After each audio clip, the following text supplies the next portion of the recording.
Life is short, then you die. Mystery by Kelly Armstrong.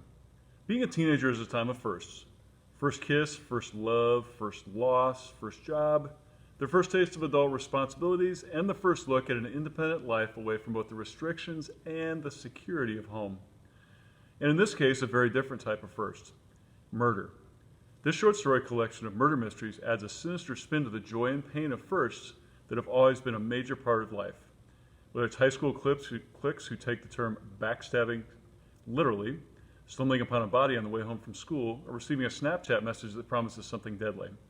This story collection features short stories by authors such as R.L. Stine, Barry Lyga, and Jonathan Mayberry. It's a great read just in time for Halloween.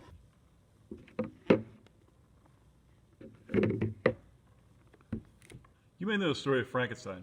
You know the scary electric-powered monster. It's alive! But you probably don't know the story about how Frankenstein came to be.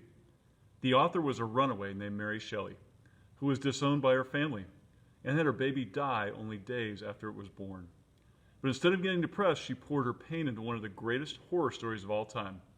As Mary Shelley, the author of Frankenstein, once said, "I keep writing until my pen scratches pain as loud as screams. But it's no longer my voice I hear. It's the creatures." Read Mary's Monster to find out more about this, how her pain created one of the greatest monster stories of all time. Playing Atari with Saddam Hussein. Realistic fiction by Jennifer Roy and Ali Fadi.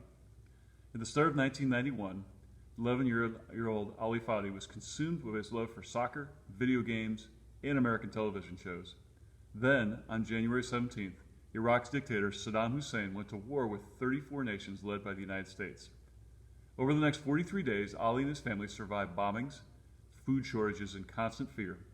Ali and his brothers played soccer in the abandoned streets of their Basra neighborhood, wondering when or if their medic father would return from the war front. Cinematic, accessible, and timely, this is the story of one ordinary kid's view of life during the war.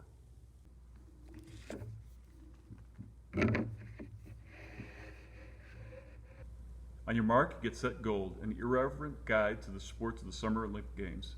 Nonfiction by Scott Allen. This book is hilarious.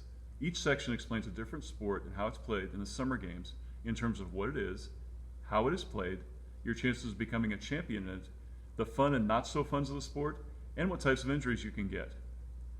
And then also features a Sound Like a Pro section where you learn the terms about the sport, such as in rugby, a blood bin is players who have to sub out since they are bleeding, and a hospital pass is a terrible pass that's made when a player is about to be tackled. If you're looking for a hilarious, sarcastic read about the Summer Olympics, look no further than On Your Mark, Get Set, Gold.